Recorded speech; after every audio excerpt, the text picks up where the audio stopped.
and the topic is Environmental Social Governance, ESG. For this, जोरदार तालियों के साथ let's welcome Mr. Anand Raj Darshan. He is BTech, PG DDM and RM, PG Diploma in Environmental Law, PG Diploma in Sustainable Development, MSc in TQM, MSc in Industrial Psychology, SMIAC with 17 plus years of experience in ESG and Industrial Safety. एक बार जोरदार तालियां हो जाएं, बहुत ही knowledgeable session होने वाला है.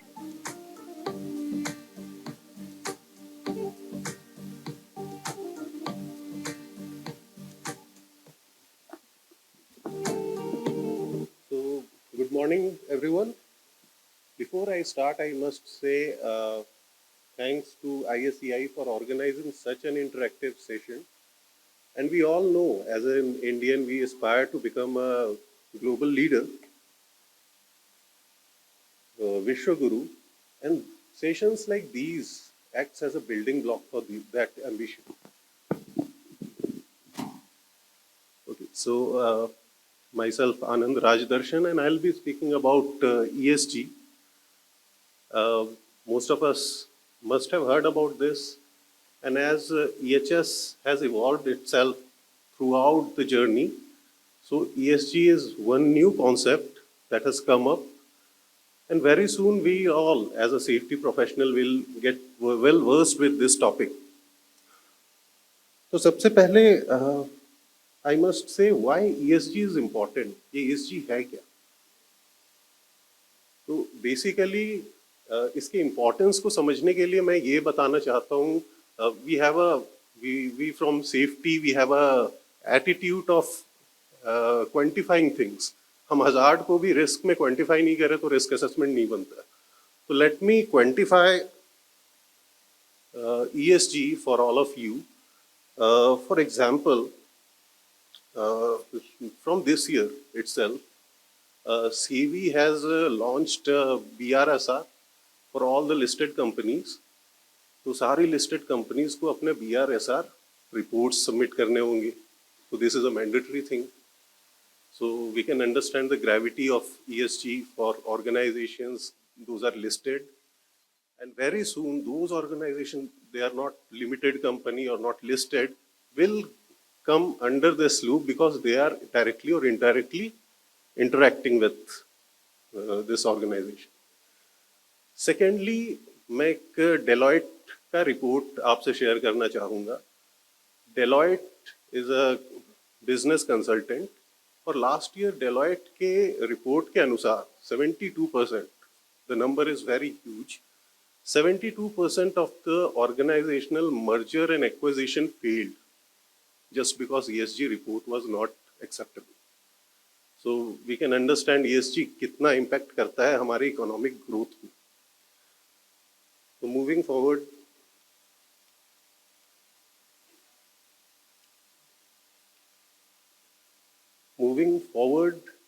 ESG, if I'm asked to define it, I'll say ESG is the interaction, how the organization interact with their internal and their external stakeholders. And this interaction is based upon the principle of sustainable development. Now, sustainable development is something we'll get to know more about as we move forward with the slides. तो सबसे पहले मैं बताऊं, as an individual, आप एक organization से जुड़े हो, whether directly or indirectly, और वो organizational exponential growth दिखा रही है, there is good development, financial growth है, वो अपने worker के साथ अच्छा interact कर रही है, they are paying well, they are abiding by the law, and ultimately what they are doing, they are dumping their waste openly. क्या ऐसे organization sustainable अपनी profit को sustain कर पाएगी long run के लिए? The answer is no. Today or tomorrow, the authority will take action against them. So these are few things that makes the business sustainable अगर हम ESG को follow करें. Ultimately, when we follow ESG, हम regulations को follow करते हैं, हम investors और stakeholders के जो reliance है अपने ऊपर, उसको ज़्यादा बेहतर ढंग से स्टैब्लिश कर पाते हैं। तो द कॉन्सेप्ट में भी ये ESG का कॉन्सेप्ट आया कहाँ से, where it came from. So as I told you, the principle of ESG is based upon sustainable development, or sustainable development is a long-rooted study right from the Rio conference in 1972. The inception was started, और आज 2015 में हमारा sustainable development goal जो UN से दिया गया था, and we are as a nation we are signatory to it, and we have worked a lot on this aspect. So before we start discussion about sustainable development, Thomas Friedman ने around 30 साल पहले कहा था, the world is flat. It's laughable cliche. लेकिन world is flat ये इसलिए कहा था क्योंकि टुडे आज के टाइम में बेंगलोर में बेस्ड एक IT company is doing a tech support for a US based bank. This is globalization. आज जर्मनी बेस्ड एक multinational well reputed car manufacturing organization has outsourced their engine to a Pune based organization, and this is what globalization is. Now imagine you are the representative from US Bank, और आप अपने कुछ product या कुछ services को outsource करना चाहते हो, तो आप कैसे ऑर्गेनाइजेशन को सिलेक्ट करोगे? In this interlinking world, as I being a representative from US based bank, मैं एक ऐसे ऑर्गेनाइजेशन के साथ ही लिंक अप करना चाहूँगा जो मुझे लॉन्ग रन के लिए सर्विस प्रोवाइड करे, जिसके साथ लिंक अप होने पर मेरे बैंक या मेरे ऑर्गेनाइजेशन या मेरे संस्था के रेप्यूटेशन को हार्म ना हो. और ये तब होगा जब मैं उसको एसेस करूं कि वो ESG में कहाँ स्टैंड करता है. So this is one example जिससे हम समझ सकते हैं ESG for globalization, for the changing way of the businesses कितना इम्पोर्टेंट है और कितना ज़रूरी है हम ऑर्गेनाइजेशंस को इसके साथ अलाइन होने में.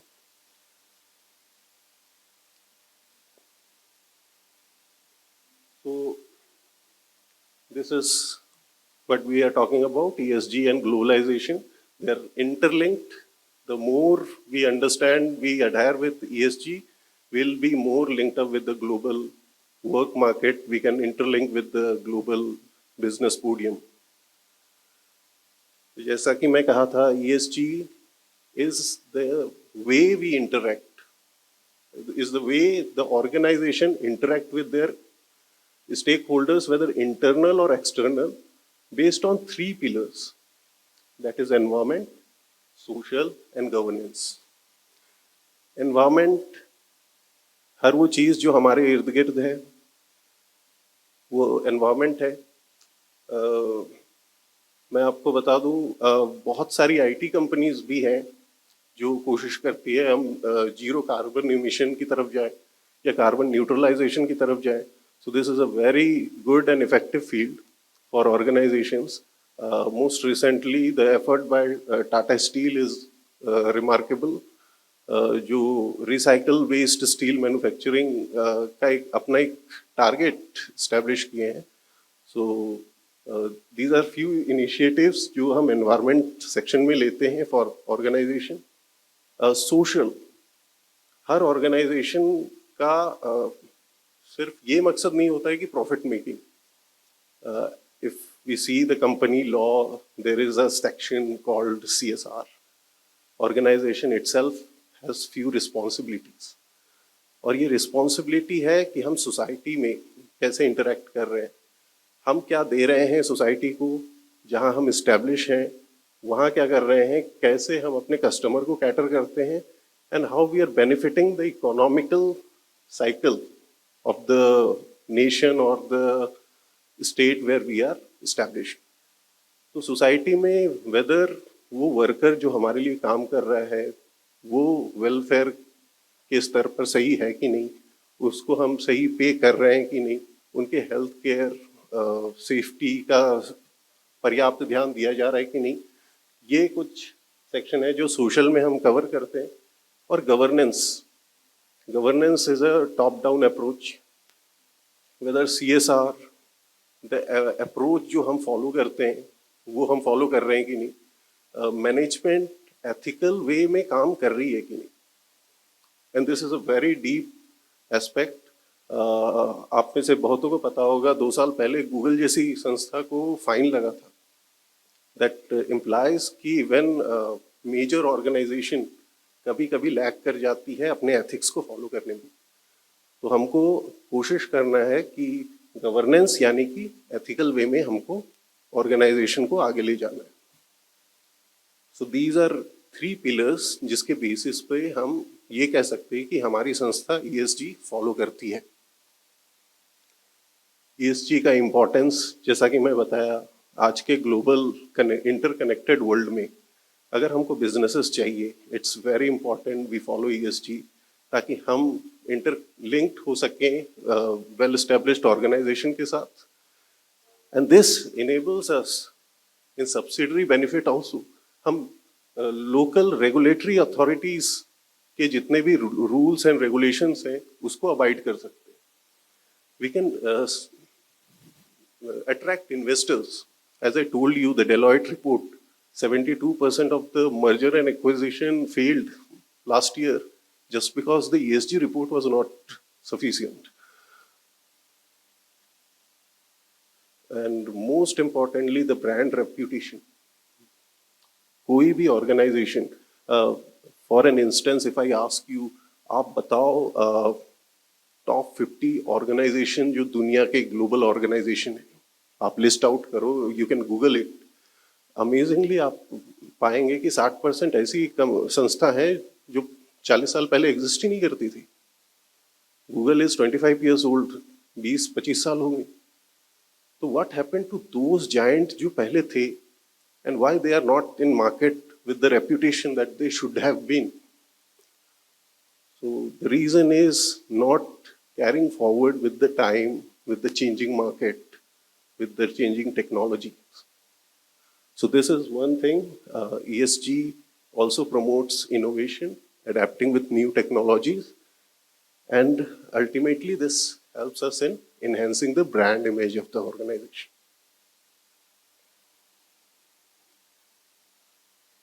Uh, 2015 पेरिस में हम इंडिया वाज द सिग्नेटरी, जहां हम यूनाइटेड नेशन द्वारा सस्टेनेबल डेवलपमेंट गोल 17 गोल इस्टेब्लिश किए थे। Now how this 17 goal is indirectly connected with ESG, we can see it out here. So out of the 17 goal, it has been divided among the environment, social and governance section. And this is important because this is our commitment, not just as an individual, but as a nation. ये हमारा commitment है कि by 2030 हम achieve करेंगे अपने स्तर पर इन goals को। ये goals social भी है, जहाँ हम economic development की बात करते हैं, जहाँ हम कोशिश करते हैं कि हम economically अपने परिवेश को अपलिफ्ट करेंगे, क्वालिटी ऑफ लाइफ को डेवलप करेंगे through organizational approach, production, process, service providing, जो भी हम करते हैं। साथ ही हम एनवायरमेंट, पर्यावरण का भी देखरेख करेंगे। And the third part is governance, जहां हम एथिक्स, सस्टेनेबल सिटी, आजकल हम अवगत हैं इस शब्द से, स्मार्ट सिटीज, तो ये सब हमारा गोल है फॉर द फ्यूचर, जहां हम अपने क्वालिटी ऑफ लाइफ को तो बेहतर करेंगे ही, बट हम ये ध्यान रखेंगे कि हमारे आने वाले जितने भी पीढ़ियां हैं उन्हें रिसोर्सेज की कमी ना हो, उनके लाइफ सिस्टम को अफेक्ट ना करे। Out of that 3 pillar, environment, social and governance, environment sector में एज अ इंडस्ट्री हम क्या कर सकते हैं? तो our focus areas for industries are, हम कार्बन एमिशन कम कर सकते हैं। सो अगर मैं बोलूं हम सब ईमेल यूज करते हैं। एक ईमेल अगर आप एक साल तक अपने इनबॉक्स में रखते हो, which is useless, have you ever imagine वो कितना कार्बन, कितना एनर्जी यूज करता है उसको आपके इनबॉक्स में सेव रखने के लिए? सो दिस इज वन एग्जाम्पल। इसकी तरह कई हैं। आज इंडिया में भी कई डाटा सेंटर्स खुल रहे हैं। Ultimately these data centers are big huge consumption of energy. तो हमको अपने डाटास को भी मैनेज करना सीखना होगा। कौन से डाटा हमारे लिए रिलीवेंट है, उसको कैसे प्रोटेक्ट करें और कहाँ सेव करें। So ultimately this process helps us in minimizing the energy consumption, और जो अंत में हमको हेल्प करता है कि हम कार्बन एमिशन कम करें। वेस्ट मैनेजमेंट एक बहुत ही इम्पोर्टेंट एस्पेक्ट है एनवायरनमेंट का। ऑर्गेनाइजेशन जो वेस्ट जनरेट करती है उसको कैसे मिनिमाइज करें, उसको कैसे मैनेज करें, किस हिस्से को हम लैंडफिल में यूज कर सकते हैं, किसको हम रिसाइकल कर सकते हैं। ये सेग्रीगेशन प्रोसेस से लेके उसको रीप्रोसेसिंग तक ये करना एक एस्पेक्ट है एनवायरनमेंट कंपोनेंट। और waste management if we ESG का जब हम इवैल्यूएशन करते हैं तो सबसे ज़्यादा वेटेज इवैल्यूएशन में इस बात पर होता है कि हम कार्बन एमिशन कितना कम कर रहे हैं, एंड अल्टीमेटली हम वेस्ट मैनेजमेंट को कैसे इवैल्यूएट कर रहे हैं, कैसे उसको मैनेज कर रहे हैं। So these two components are very important in environmental theme of ESG. Moving forward, water usage, conservation, and energy efficiency. So we might have heard about ISO 50001 energy management system. तो इसको भी include करना अपने environmental component में is a part of ESG. Moving forward,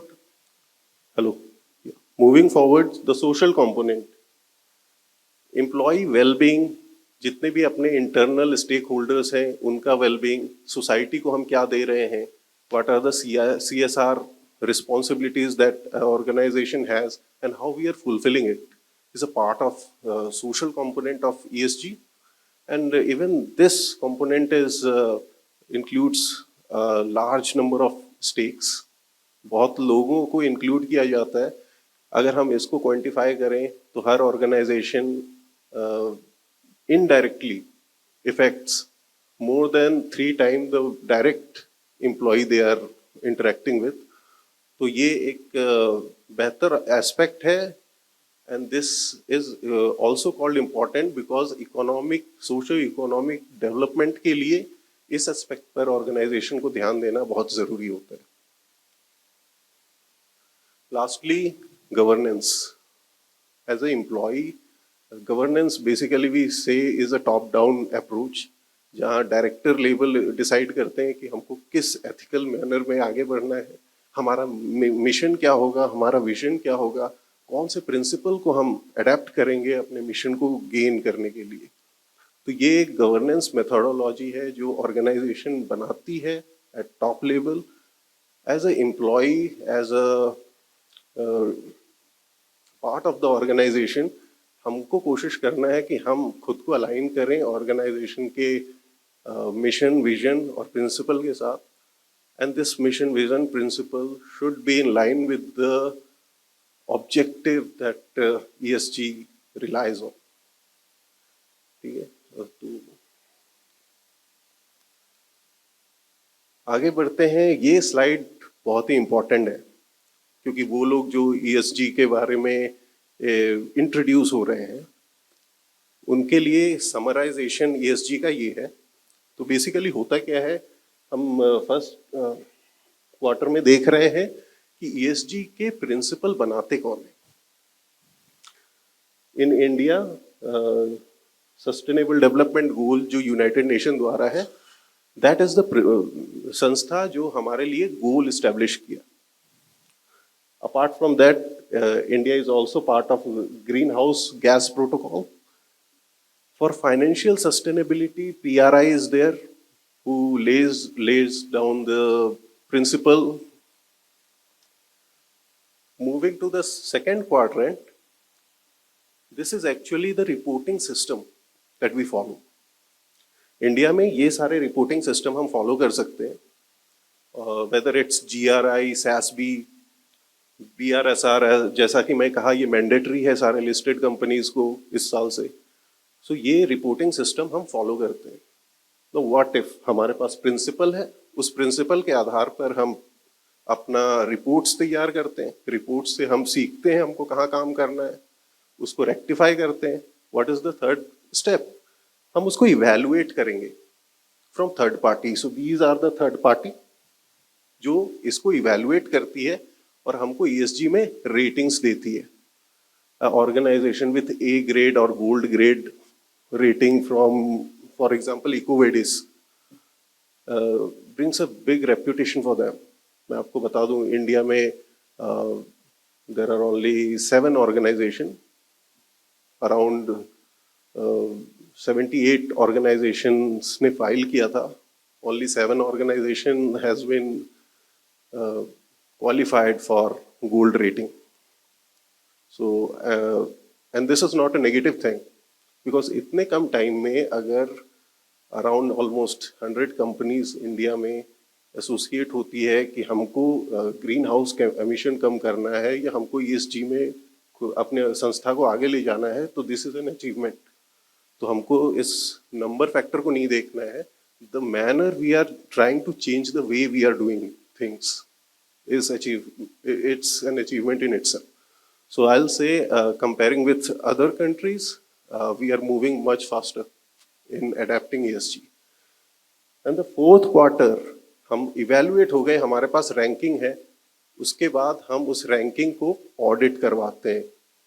So there are some audit institute जो ESG को audit करके validate करती है कि yes, this संस्था, ये संस्था इस रैंकिंग के लिए डिजर्व करती है, and these are the criteria why. So this is the entire summary of ESG, कैसे ऑर्गेनाइजेशन में ESG काम करती है. Moving forward, there are few challenges जो ESG प्रोफेशनल अपने इनिशियल फेज में कई बार चैलेंजेस फेस करती है.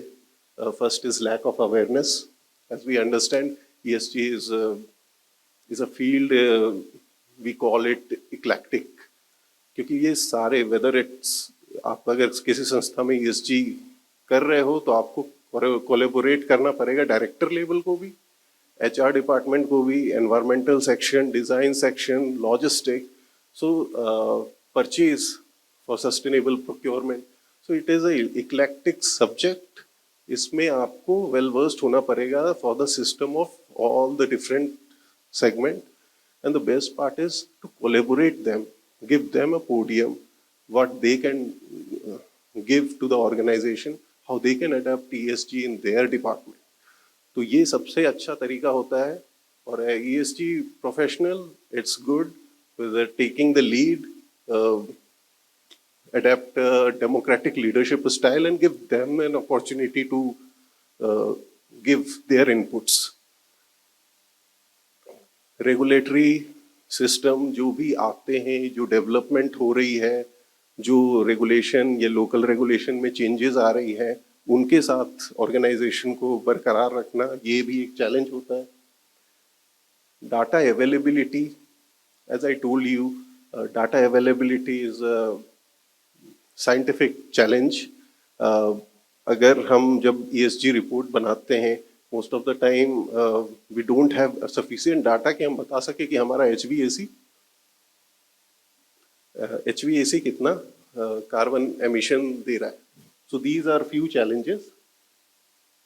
Moving ahead, मैं आपको एंड करने से पहले कुछ एग्जांपल दूँ, कुछ संस्थाएं कैसे ESG को अडेप्ट की और क्या रिजल्ट आया.